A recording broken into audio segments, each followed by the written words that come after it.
देख रहे हैं डीडी हिमाचल और स्वागत है आपका कार्यक्रम जनवाणी। इस कार्यक्रम में हम ऐसे विषय लेकर आते हैं जिसका सीधा संबंध होता है आम लोगों से, यानी आपसे और हमसे। आज कार्यक्रम में हम बात करेंगे नाबार्ड द्वारा संचालित भारत सरकार की कुछ योजनाओं पर, और इस विषय पर हमें अधिक जानकारी देने के लिए हमारे साथ क्षेत्रीय कार्यालय शिमला से उप महाप्रबंधक प्रवीण भाटिया जी मौजूद है। आपका कार्यक्रम में बहुत बहुत स्वागत है प्रवीण जी।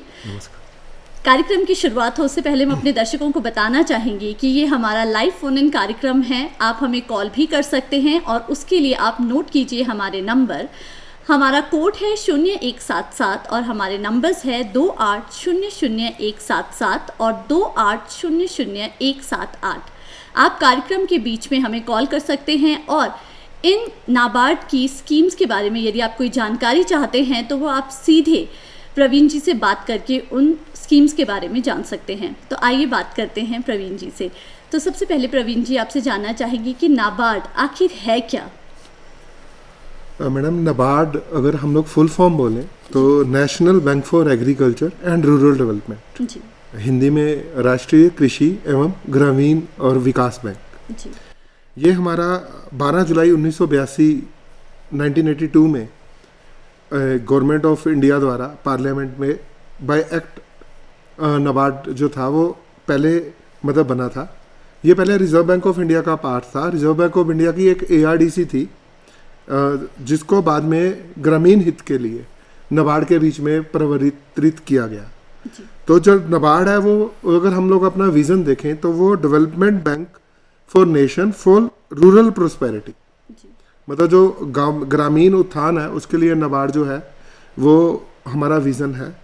तो जो नाबार्ड है वो काफ़ी participative financial and non financial intervention जो हम लोग करते हैं, इनोवेशन करते हैं, टेक्नोलॉजी की अपग्रेडेशन करते हैं, इंस्टीट्यूशनल डेवलपमेंट करते हैं ताकि जो ग्रामीण एरिया है उसमें मैक्सिमम समृद्धि आ सके। तो हम लोग dedicated to nation, dedicated to rural people and dedicated to villagers. जो नाबार्ड है वो बैंक है हमारा जी। तो हम कह सकते हैं कि ग्रामीण लोगों के विकास के लिए जो है नाबार्ड कार्य कर बिल्कुल रहा है। मैडम। तो क्या प्रवीण जी जो इनके ऑफिसेज हैं, जो आपके ऑफिसेज हैं, वो ऑल ओवर इंडिया है या फिर कहीं कहीं पर जो रीजनल ऑफिसेज हैं? मैडम, जो हमारा प्रधान कार्यालय है वो हेड ऑफिस मुंबई में है जी। उसके बाद हमारी हर जो स्टेट कैपिटल है वहाँ पे हमारा रीजनल ऑफिस है नाबार्ड का। जैसे हमारा शिमला में यहाँ पे रीजनल ऑफिस है कुसुमपट्टी में। उसके बाद हमारे डिस्ट्रिक्ट में डिस्ट्रिक्ट डेवलपमेंट ऑफिसर, जिला विकास अधिकारी, लगभग हर जिले में हमारा एक जो ऑफिसर है वो जिला विकास अधिकारी के तौर पे तैनात है जी। यदि हम उद्देश्य की बात करें नाबार्ड की, जैसे कि ग्रामीण विकास की बात तो करते ही हैं, तो किस उद्देश्य से है जो नाबार्ड की जो है वो स्थापना की गई थी? मैडम, अभी हम लोग देखें जो हमारा मैक्सिमम अभी भी एग्रीकल्चर है, जैसे 86% जो हमारे जो लोग हैं वो भी अभी एग्रीकल्चर पे डिपेंडेंट है और इकोनॉमी का मेजर हिस्सा जो है वो एग्रीकल्चर पर डिपेंडेंट है। तो एग्रीकल्चर एंड रूरल डेवलपमेंट, क्योंकि हमारे जो भारत है वो गाँव में बसता है, तो गाँव की जो डेवलपमेंट है उसका जो मेन वही अभी ग्रामीण जो विकास है वो नाबार्ड द्वारा किया जाता है, वही हमारा उद्देश्य है जी। यदि हम भारत सरकार द्वारा जो योजनाएं चलाई जा रही है नाबार्ड के माध्यम से, उनकी अगर बात करें तो कौन कौन सी ऐसी योजनाएं हैं जो ग्रामीणों के लिए विशेष तौर पर चलाई जा रही हैं? मैडम, अभी नाबार्ड द्वारा इन पास्ट एंड प्रेजेंट बहुत सारी गवर्नमेंट की स्कीम्स चलाई गई थी। इसमें जो आजकल हमारी सबसे पहले तो एग्रीकल्चर इंफ्रास्ट्रक्चर फंड जो गवर्नमेंट ऑफ इंडिया द्वारा 1 लाख करोड़ का फंड बनाया गया है ताकि हम लोग जो इंफ्रास्ट्रक्चर जो मेन चीज है उसकी डेवलपमेंट कर सकें। उसके बाद मैडम एक हमारा कंसेप्ट आया है भी, हम लोग FPO फार्मर प्रोड्यूसर ऑर्गेनाइजेशन, उसमें भी जो नाबार्ड है मेजर स्टेक होल्डर है FPO के लिए, वो हमारी दूसरी स्कीम है। तीसरी स्कीम मैडम हमारी इंटरेस्ट सबवेंशन, इसमें जो गांव में ग्रामीण लोग हैं वो 3 लाख तक जो हम लोग हैं उसको वो 7% रेट ऑफ इंटरेस्ट पे उसको लोन मिलेगा, और अगर उसने प्रॉम्प्ट रीपेमेंट कर दी तो 3% की और सबवेंशन मिलती है। तो नेट रेट ऑफ इंटरेस्ट जो ग्रामीण हमारा किसान भाई है उसको 4% पे सिर्फ पड़ती है जी। तो वो हमारी इंटरेस्ट सबवेंशन वाली तीसरी स्कीम है। उसके मैडम में एक हमारी जो एग्रीकल्चर ग्रेजुएट है उनके लिए agriculture clinic and agriculture business centres, ये हमारी एक स्कीम है नाबार्ड की। जी। और इसके बाद हमारी मैडम एक किसान क्रेडिट कार्ड है जो रिजर्व बैंक ऑफ इंडिया द्वारा शुरू किया गया था, उसमें भी जो नाबार्ड है वो काफ़ी बढ़ चढ़ कर इसका प्रचार कर रहा है। जी, तो इस तरह से नाबार्ड के अंतर्गत ये स्कीम्स जो हैं भारत सरकार द्वारा जो है वो चलाई जा रही हैं। यहाँ हम अपने दर्शकों को बताना चाहेंगे कि यदि वो इन स्कीम्स के बारे में कुछ भी जानकारी लेना चाहते हैं तो वो हमें कॉल कर सकते हैं। स्क्रीन पे हमारे नंबर दिए गए हैं, आप वहाँ से हमें कॉल कर सकते हैं और सीधे जुड़ सकते हैं लाइव हमारे साथ और प्रवीण जी से इन स्कीम्स के बारे में जो भी आप जानना चाहते हैं वो पूछ सकते हैं। तो प्रवीण जी, सबसे पहले जो आपने पहली स्कीम जो AIF के बारे में बताया उसके बारे में जानना चाहेंगे और ये भी जानना चाहेंगे कि इसमें क्या क्या कवर होता है और इसकी जो समय सीमा है वो कितनी है। मैडम, जो एग्रीकल्चर इंफ्रास्ट्रक्चर फंड है जी। अभी जैसे हमारे किसान भाई हार्वेस्ट करते हैं तो हम लोग देखते हैं अभी उसमें काफ़ी सारी वेस्टेज हो जाती है, तो उसमें पोस्ट हार्वेस्ट मैनेजमेंट उन प्रोजेक्ट्स को इन स्कीम में एग्रीकल्चर इंफ्रास्ट्रक्चर फंड में कवर किया गया है। ये प्राइमरी प्रोसेसिंग यूनिट एक होता है, लाइक जैसे आपने सपोज कोई भी फसल को काटा तो उसको वहीं पे प्राइमरी प्रोसेसिंग हम लोग जो करते हैं वो जितनी भी एक्टिविटीज हैं वो एग्रीकल्चर इंफ्रास्ट्रक्चर फंड में कवर हो रही हैं। तो इस स्कीम में जो एलिजिबल एंटिटीज हैं जैसे एग्रीकल्चर एंटरप्रेन्योर जो एग्रीकल्चर में कोई काम करना चाहता है युवक, एग्रीकल्चर प्रोड्यूस मार्केटिंग कमेटी, उसके बाद central state agency, farmer producer organisation, federal of FPOs, federations of self help groups, उसके बाद जॉइंट लाइबिलिटी ग्रुप्स, ये जितनी भी मतलब स्टार्टअप्स, ये जितने भी लोग हैं ये एलिजिबल एंटिटीज हैं एग्रीकल्चर इंफ्रास्ट्रक्चर फंड के अंतर्गत। तो इसमें काफ़ी सारी जो एक्टिविटीज़ हैं वो कवर हो रही हैं। बेसिकली जो स्कीम है हमारी वो प्राइमरी प्रोसेसिंग यूनिट्स पर ही आधारित है। जो एडवांस प्रोसेसिंग एक्टिविटीज़ हैं वो अभी स्कीम का पार्ट नहीं बनी और इसमें 2 करोड़ तक का जो लोन है वो एग्रीकल्चर इंफ्रास्ट्रक्चर फंड में वो किसी भी जो मैंने अभी लाभार्थी बताए थे उनको हम लोग दे सकते हैं। और उसमें अगर प्रोजेक्ट एलिजिबल है तो 3% की इंटरेस्ट सबवेंशन भारत सरकार द्वारा इन जो लाभार्थियों हैं उनको मिलेगी। तो यदि इसकी समय सीमा की बात करें कि किस समय से जो है इसके लिए आवेदन किया जा सकता है लाभार्थियों द्वारा? मैडम, ये 2020-21 से हमारी स्कीम शुरू हुई थी और 2032 से लेकर 33 तक ये स्कीम हमारी चलने वाली है जी। तो इस स्कीम में जो मैंने लाभार्थी बताए हैं वो हमारे जो डिफरेंट स्टेक होल्डर्स हैं जैसे रीजनल रूरल बैंक हैं, स्मॉल फाइनेंशियल बैंक्स हैं, नॉन बैंकिंग फाइनेंशियल कंपनीज हैं, NCDC national cooperative development corporation है, ये सब के सब जो इम्प्लीमेंटिंग एजेंसीज हैं इनके पास जाकर ये स्कीम का जो लाभार्थी हैं ये पार्टिसिपेटिंग इंस्टीट्यूशंस इनको बोला जाता है, इनसे जाके ये अपनी स्कीम का जो बेनिफिट है वो लाभार्थी जाके ले सकते हैं जी। तो इस तरह से जो है वो आवेदन कर सकते हैं लोग इस स्कीम के लिए। अब आपसे जानना चाहेंगे, आपने दूसरी स्कीम की बात की FPO, फार्मर प्रोड्यूस ऑर्गेनाइजेशन, और हम पूरे भारत की यदि बात करें पूरे देश की तो इसमें 10,000 जो हैं FPOs जो है वो बन रहे हैं। तो इसके बारे में जानना चाहेंगे आखिर ये क्या है? मैडम, FPO अगर हम लोग देखें, अगर आप अकेले हो तो आप अकेले हो, लेकिन जब आप कॉम्बिनेशन में as a group as a company काम कर रहे हो तो हम लोग उसको बोलते हैं एक फार्मर्स का समूह, फार्मर्स प्रोड्यूसर ऑर्गेनाइजेशन। तो इसमें एज ए होलसेलर जैसे होते हैं या जैसे as a company you are acting, तो उसमें आपको जो इनपुट्स हैं वो सस्ती पड़ेंगी और जो आउटपुट है वो उसमें आपकी बार्गेनिंग रहेगी। तो you are having a bargaining power. उसके बाद आपको जो टेक्नोलॉजी ट्रांसफर है वो भी काफ़ी ईजी हो जाएगी, आपकी फंडिंग भी बड़े आराम से की जा सकती है।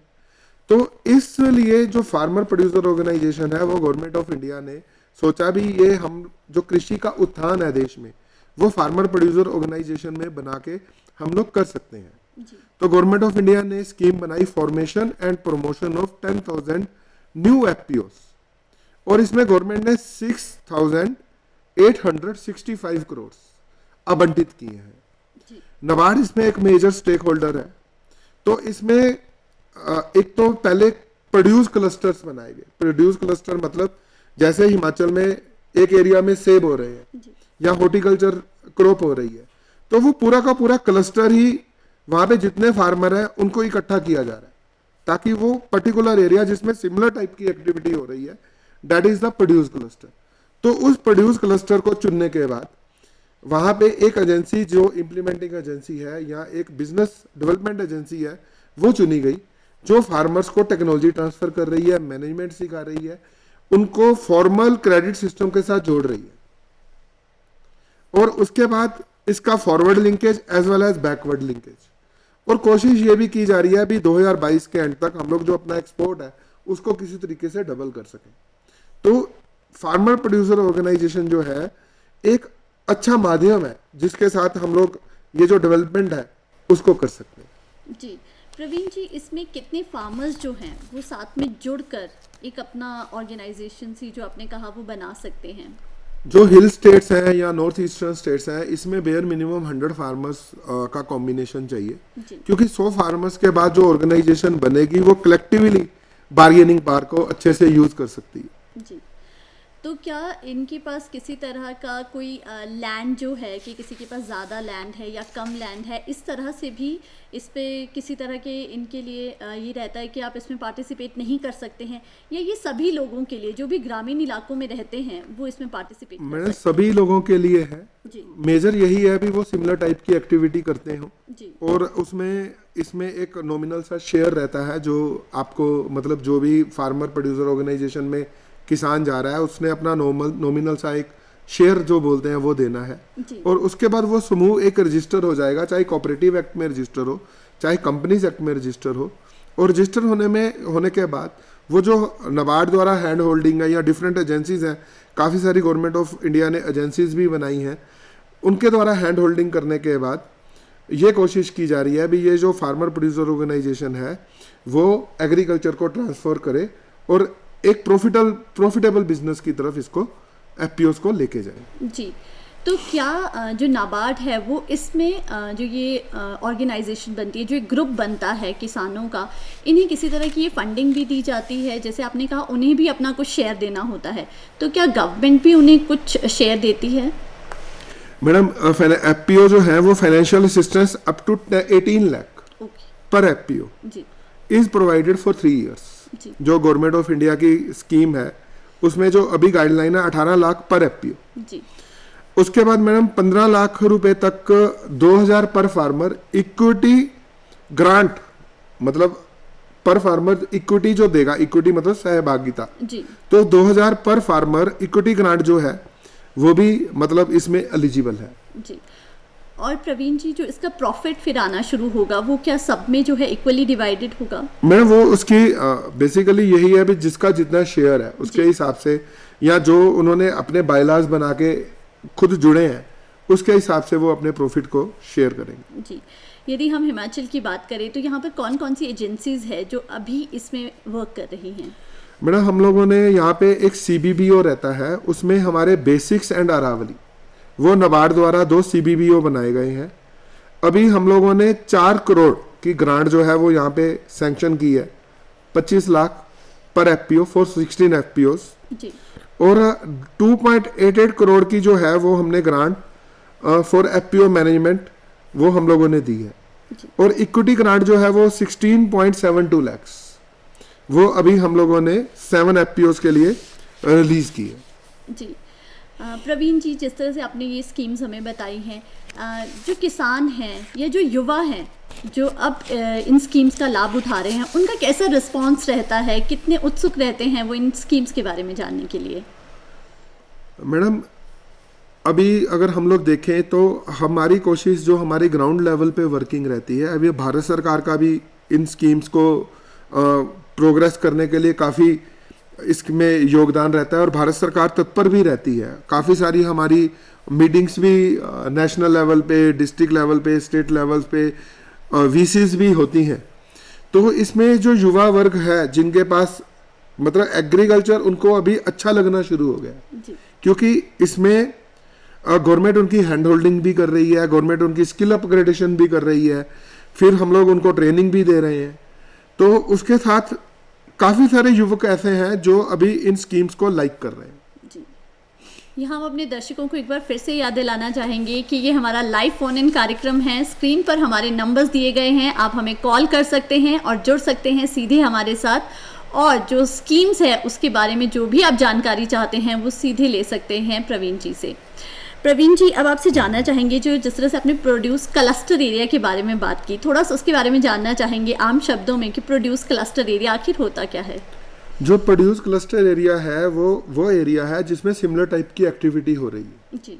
मान लीजिए जैसे कोई हॉर्टिकल्चर क्रॉप है तो एक जगह पे संतरा ही मान लीजिए पैदा हो रहा है, तो वो संतरे वाले जितने फार्मर हैं they are basically a cluster. तो उनको इकट्ठा करके एक फार्मर प्रोड्यूसर ऑर्गेनाइजेशन बनाई जा सकती है और इसमें हमारी क्लस्टर बेस्ड बिजनेस ऑर्गेनाइजेशंस जो है वो भी नाबार्ड बना रहा है। तो ये क्लस्टर बेस्ड बिजनेस ऑर्गेनाइजेशन जो CBBO बोलते हैं, ये बेसिकली इस क्लस्टर को प्रमोट करती है जी। तो इसमें जैसे हमारे यहाँ पे सेब हो रही है तो सेब वाला जो एरिया वो पूरा का पूरा क्लस्टर है।